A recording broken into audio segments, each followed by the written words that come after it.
हे उदार दे सकते हो तो गोदी का लाल मुझे।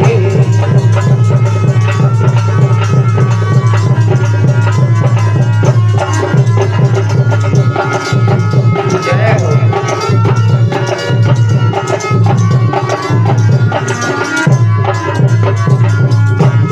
इस प्रकार से जब ब्राह्मण देवता ने आग्रह किया कि हे ऋषिवर, अब मेरा माथ ज्यादा ना माथा खाओ, अगर तुम्हें तुम्हारे बस में है मुझे संतान दे सकते हो तो दो, नहीं तो मुझे मरने दो। अब सन्यासी चक्कर में पड़ जाते हैं कि अगर अब इसका उपाय हमने न किया और ये मर गया तो मुझे हत्या लगेगी। इसलिए भगवान खुद ही थे, वो सन्यासी के रूप में थे, झोली से एक फल निकाला और कहा, हे ब्राह्मण देवता, ये फल लो और ये फल ले जा करके अपनी पत्नी को खिला देना, इससे बहुत सद्बुद्धि और सद्गुणी संतान प्राप्त होगी।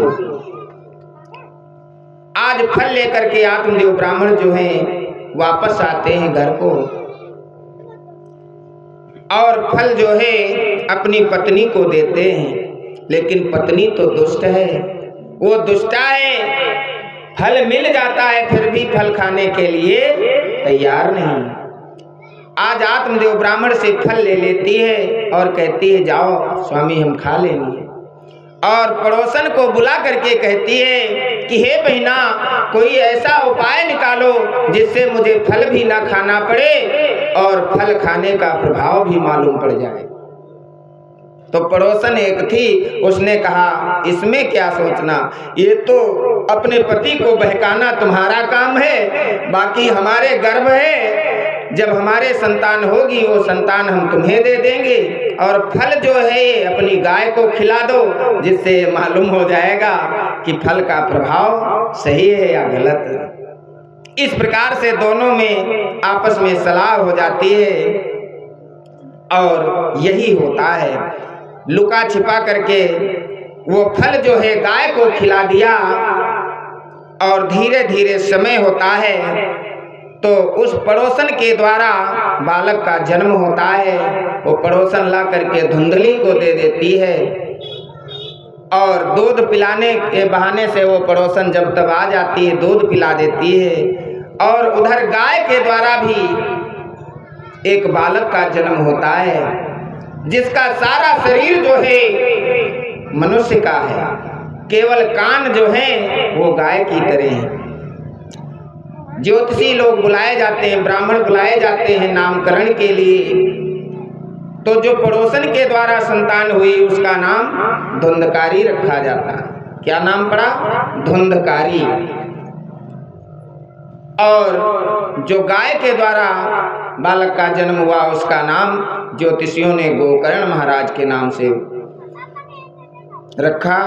इस प्रकार से अब आत्मदेव ब्राह्मण के लिए तो दोनों बालक एक समान है, दोनों का लालन पालन हो रहा है, लेकिन दोनों के जो नियम हैं वो बदलते जा रहे हैं। जैसे ही धुंधकारी 5 वर्ष का होता है उपद्रव प्रारंभ कर देता है,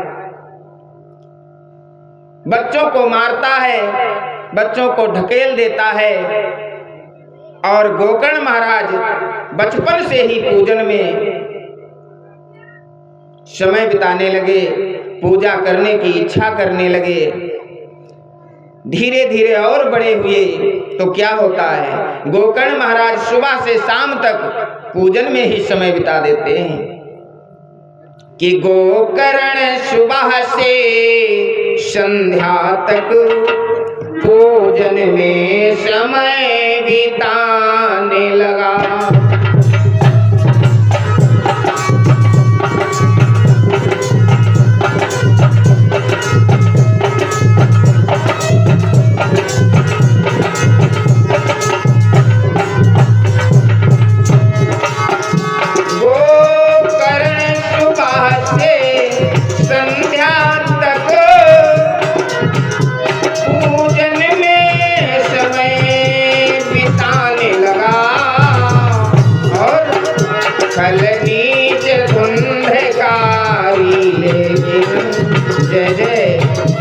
फल नीच धुंधकारी, लेकिन वेश्याओं के घर जाने लगा।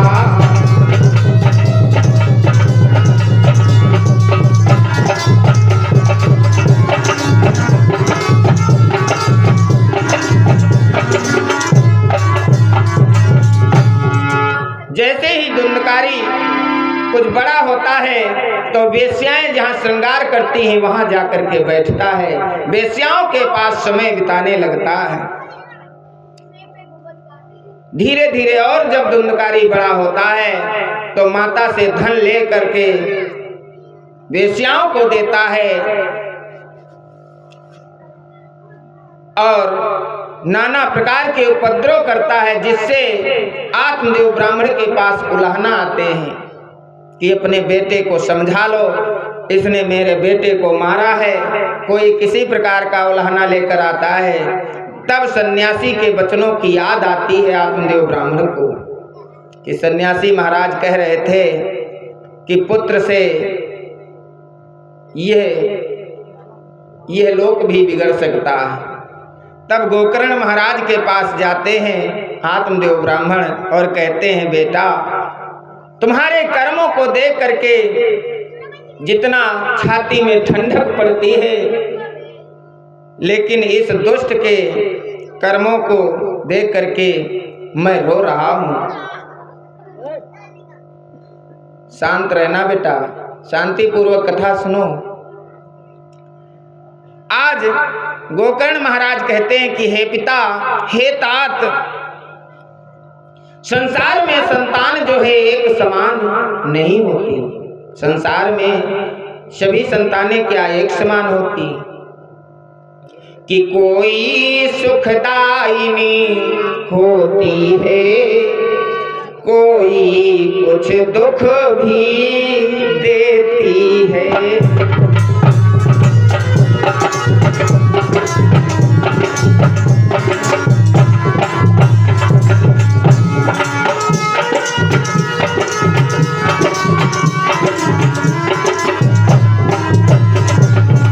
आज गोकर्ण महाराज कहते हैं, पिता कोई सुखदायिनी होती है, कोई कुछ दुख भी देती है। कुछ भली भी है, कुछ बुरी भी है, कुछ भली भी है, कुछ बुरी भी है। यह तो जीवन की खेती है।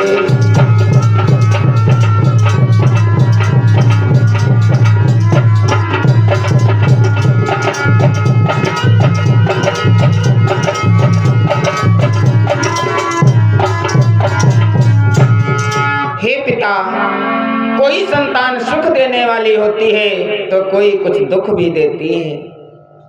अगर आपको शांति की इच्छा है तो ये धन धाम से मतलब छोड़ दो, हमें छोड़ दो और सभी को छोड़ करके सीधे वन को प्रस्थान करो और प्रभु का भजन करो, जिससे आपको शांति प्राप्त होगी। आज इस प्रकार से गोकर्ण महाराज के बतलाने पर आत्मदेव ब्राह्मण वन को चले जाते हैं और भगवान के ध्यान में लग जाते हैं। इधर गोकर्ण महाराज भी तीर्थ यात्रा पे निकल जाते हैं। अब केवल मां धुंधली रहती है और धुंधकारी।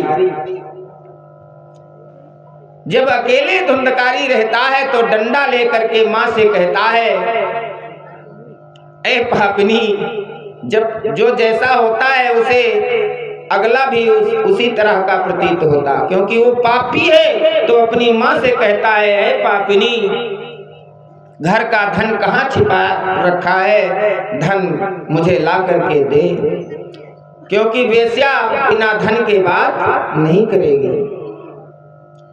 आज उसकी माँ जो धुंधली है, समझा बुझा करके जैसे तैसे उस समय टाल देती है, कहती है सुबह बतलाऊंगी। और जब धुंधकारी चला जाता है तो धुंधकारी के डर के मारे धुंधली जो है कुएं में कूद करके अपने प्राणों को न्यौछावर कर देती है। इस प्रकार से धुंधकारी भी जब समाप्त हो गई और घर में धन नहीं मिला, तब चोरों की संगत करता है, डाका डालता है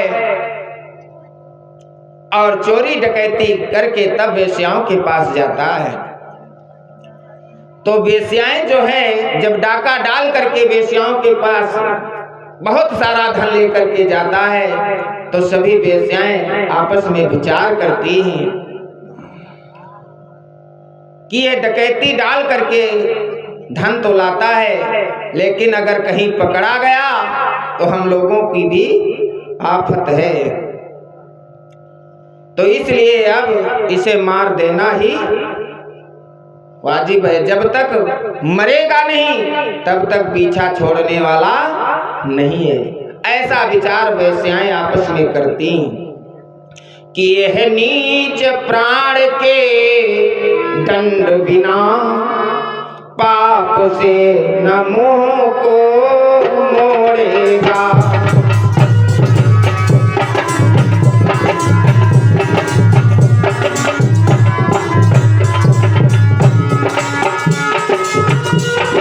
जय हो।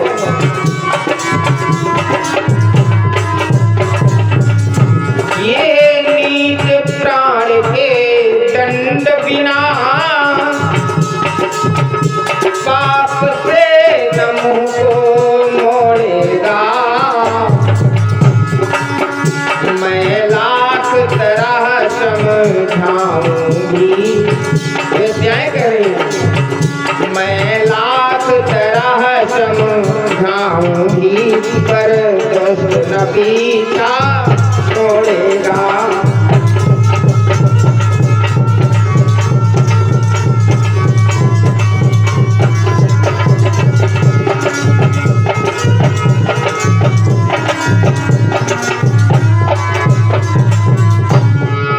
इस प्रकार से आज वेश्याएं आपस में सलाह करके जब धुंधकारी शराब पी करके बहुत सारा धन लेकर के आता है, तो सभी वेश्याएं बैठ करके बिठा करके उसे और शराब पिलाती हैं, और शराब पिला करके जब चारपाई पे लेट जाता है तो उसे बांध देती हैं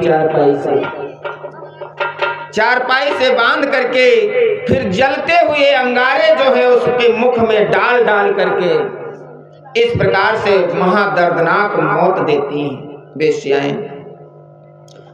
कि किया रात ही रात में उसका काम तमाम, मिला न पापी को मगर मर कर भी विश्राम। मुख में जलते हुए अंगारे डाल डाल करके धुंधकारी की को मार देती हैं वेश्याएं। भैया मारना नहीं, डांटना, ये सब भी कोई ना कोई रूप में सब आते हैं, ठीक। सब किसी को अपने शरीर से कष्ट नहीं पहुंचाना जब तक कथा चले। हाँ, फिर कथा बेकार हो जाएगी। परीक्षित जी ये बात ध्यान कर लो, जीव को रपटाई दो, डराओ धमकाओ, ये सब धुंधकारी के संगत के हैं, ये सब धुंधकारी के लोगों में संगत। ये भैरवनाथ है। तो अब जो है जलते हुए अंगारे डाल करके मुख में धुंधकारी का अंत कर देती हैं वेश्याएं, जिससे वो धुंधकारी जो है महाभयानक प्रेत होता है। कौन? भूत। धुंधकारी महाराज को वहां स्थान दिया हुआ है, ठीक। हाँ, काला झंडा वही है उनका। तो इसलिए कहना है सभी भक्तों से, जिनको वेश्याएं प्यारी हैं उनकी ऐसी ही दुर्गति होती है। अभी यहाँ पर एक वेश्या दो आ जाएं, नृत्य करने लगे, देखो कितनी भीड़ लग जाती है। लेकिन वेश्या के पास जाने से 5 वस्तुएं जाती हैं मानव की। आप लोग ध्यान पूर्वक सुनना, कौन सी 5 चीजें हैं। पहले नंबर में तो तुम्हारा धन जाएगा। जब तक धन नहीं दिखाओगे तब तक वेश्या तुम्हारे पास तरफ देखेगी भी नहीं, और जब धन दिखाओगे तब वो बोलेगी क्या, ओ आया, क्या कहेगी? ओ आया। उसके बाद में दूसरे नंबर में तुम्हारा क्या जाएगा? धर्म। धर्म जो है नष्ट हो जाएगा। 5 चीजें चली जाती हैं मनुष्य के पास से। तीसरे नंबर में बुद्धि भ्रष्ट हो जाएगी, बुद्धि चली जाएगी। और चौथे नंबर में बल तुम्हारा जो है क्षीण हो जाएगा। 4 हो गई। और 5वें में जो तुम्हारे चेहरे पर तेज है वो भी चला जाएगा। कि धन धर्म बुद्धि बल और तेज, धन धर्म बुद्धि बल और तेज, इनको बेकार गवाओ ना।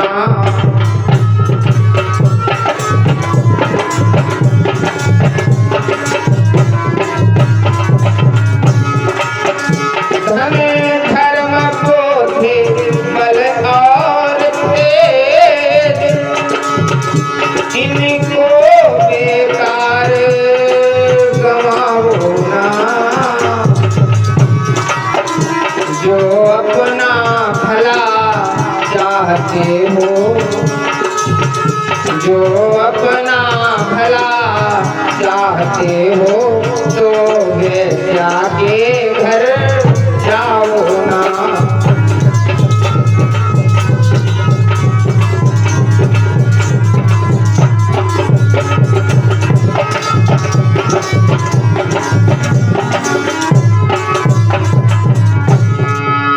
इस प्रकार से आज धंधकारी जो है वेश्याओं की संगत से महाभयानक प्रेत होता है। ये खबर किसी तरह गोकर्ण महाराज को तीर्थ यात्रा में मिल जाती कि हमारा भाई मारा गया और जो महाभयानक प्रेत हुआ है जो पूरे गांव को परेशान कर रहा है। तो गोकर्ण महाराज वहां पिंडदान करवाते हैं, नाना प्रकार से गया करे, श्राद्ध किया, सब कुछ तीर्थ यात्रा पर करते हैं, लेकिन धुंधकारी का उद्धार नहीं हुआ। जब गोकर्ण महाराज घर पर आए तो गोकर्ण महाराज जो है भाई हैं, तो भाई से प्रेम था, इसलिए गोकर्ण महाराज को कहीं सूकर बन करके दिखाई पड़ता, कहीं भैंसा बनकर आता है, क्योंकि प्रेत को जो शरीर मिल जाएगा उसी शरीर में प्रवेश कर जाएगा। इस प्रकार से जब आगे आता है तो गोकर्ण महाराज अपने मंत्र के प्रभाव से उस पर छींटा मार करके उससे पूछते हैं क्या हालत है। तब वो कहता है कि भैया मेरी काली करतूतों ने मुझे इस हालत पर पहुंचाया है, वेश्याओं की संगत से मेरा ये हाल हुआ और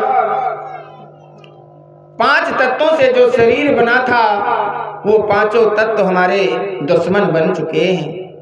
अब ये सारा संसार जो है मुझे कारागार के समान दिखाई दे रहा है और ये कपट योनियां किसी के योनि में मैं समा जाऊं, यही सब मेरे शरीर हैं और मुझे केवल खाने को हवा मिलती है और प्रेत को कुछ खाने को नहीं मिलता, केवल वायु ही मेरा भोजन है। आज गोकर्ण महाराज कहते हैं कि तेरे नाम पर बहुत मैंने व्रत किए, बहुत दान किए और गंगा गया, हरिद्वार गया, प्रयाग गया, खूब श्राद्ध किए, फिर भी तेरा उद्धार नहीं हुआ। तो धुंधकारी रो करके कहता है कि मेरे उन घोर कुकर्मों को हर सकते हैं व्रत दान नहीं।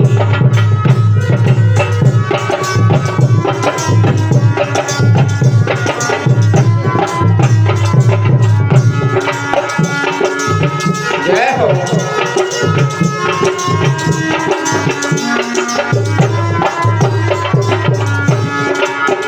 मेरे उन घोर कुकर्मों को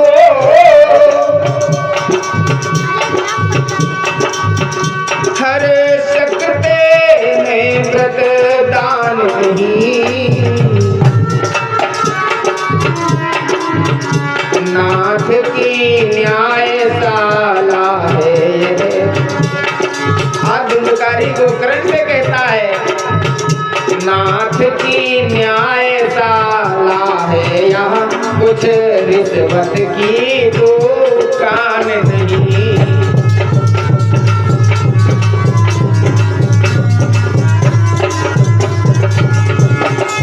जय हो।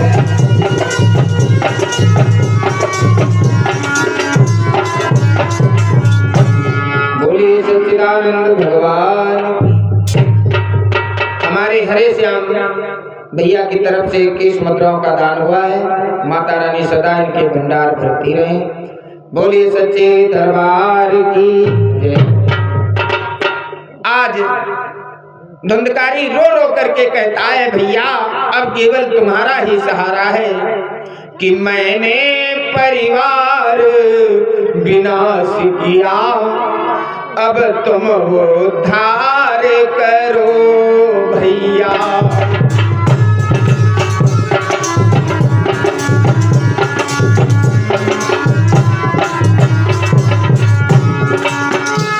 मैंने परिवार विनाश किया, अब तुम उद्धार करो भैया। भैया का भैया डूब रहा, भैया का भैया डूब रहा, ये नैया पार करो भैया।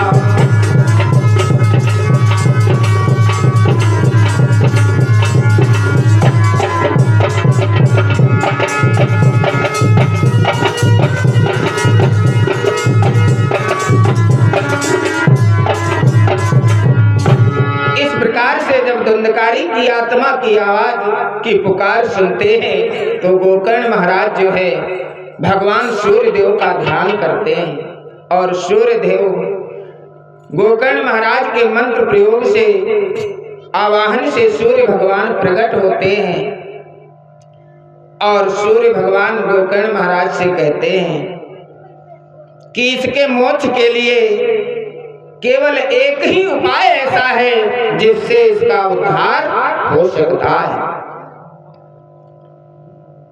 सूर्य भगवान ने बताया, सूर्य नारायण ने क्या बताया कि ऐसा कोई व्रत नेम नहीं जो पाप भार ले जाएगा।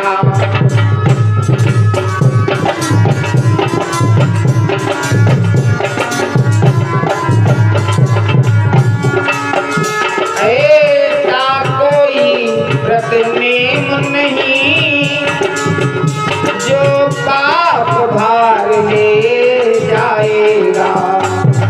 और हे बेटा, हाँ है भागवत ग्रंथ ऐसा, हाँ है भागवत ग्रंथ ऐसा जो इसे पार ले जाएगा।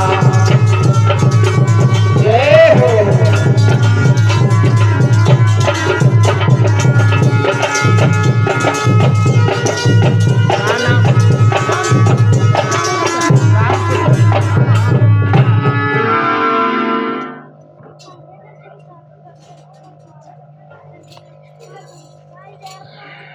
पकड़ो।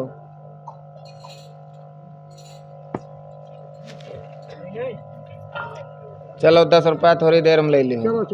रामकृष्ण भैया की तरफ से 51 मुद्राओं का दान हुआ है। माता रानी सदा इनके भंडार भरती रहे और इनके परिवार का सदा कल्याण करती रहे। बोलिए सच्चे दरबार की। इस प्रकार से आज सूर्य भगवान ने कहा कि भागवत ग्रंथ ऐसा है जो इसे पार कर सकता है, इसका उद्धार कर सकता है। अगर इसकी मुक्ति की चाहना है तो शुभ साप्ताहिक दिवस विधान करके इसे भागवत श्रवण करवाओ, जिससे इसका कल्याण हो सकता है।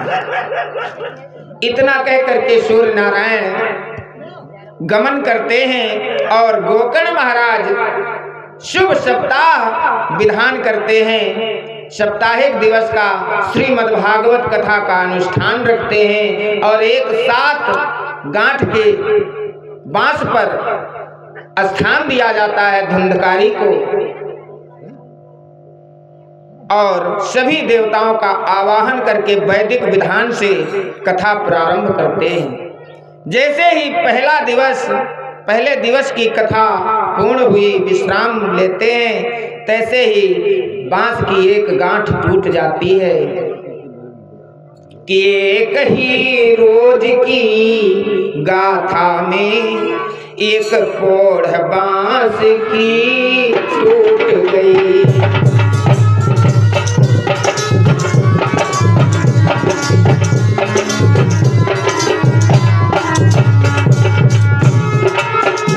एक ही रोज की गाथा में एक गांठ कोढ़ बांस की टूट गई। या यो कहिए उतमेली में, या यो कहिए उतमेली में एक गांठ कर्म की टूट गई।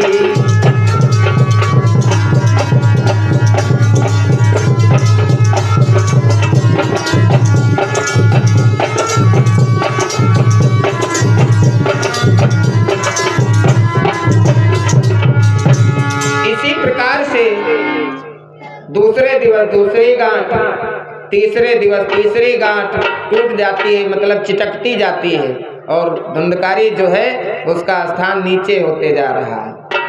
और सातवें दिवस सातों गांठ टूट जाती हैं और बांस फट करके अलग गिर जाता है। वहीं पे विमान आता है जिसमें धुंधक जो है धुंधकारी विमान में बैठ करके सूर्यमंडल को प्रस्थान करता है।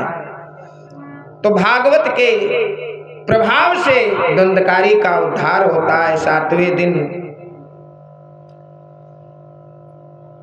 तो इस प्रकार से अब और भी श्रोता थे तो गोकर्ण महाराज से सवाल करने लगते हैं कि धुंधकारी जो था इतना पापी था, उसके लिए विमान आया और हम लोगों से कोई हाल चाल भी नहीं पूछा, हम लोग भी तो कथा सुने बैठ करके साथ में। तब गोकर्ण महाराज ने कहा कि इसकी आत्मा जो थी बहुत दुखी थी, इसे अपार कष्ट था, तो इसने जो है मन लगा करके कथा सुनी, एकाग्र हो करके कथा सुनी। तो जितना ही मन लगा करके कथा सुनोगे उतना ही जल्दी असर होगा। तो सुनने में अंतर है आप लोगों के। कथा सुनते समय कहीं बातचीत करने लगते हो, कहीं घर की बात याद आती, इसलिए कथा में सारे माया मोह छोड़ करके जितनी देर कथा में बैठो, भले 20 मिनट बैठो, कोई जरूरी नहीं शुरू से आखिरी तक बैठो, लेकिन एकाग्र होकर के सुनो। कि सब श्रोता रूप नहीं, कुछ सोते और सरोते हैं। जो सो जाते हैं वो सोते हैं और जो बोलते हैं बीच में वो सरोते हो गए। और इसलिए कथा सुनने पर भी फल नहीं एक से होते हैं।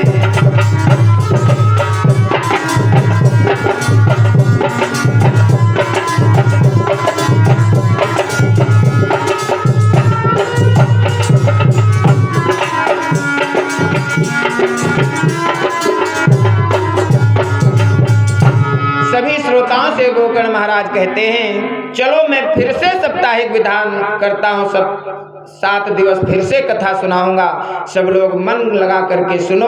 अगर सभी लोगों के लिए विमान ना आए तो कहना। तब श्रोता सभी मन लगा करके कथा श्रवण करते हैं और सभी वैकुंठ धाम को प्रस्थान करते हैं भागवत के महात्म से। बोलिए भागवत भगवान की जय, बोलिए सच्चिदानंद भगवान की जय हो, बोलिए वृंदावन बिहारी लाल की।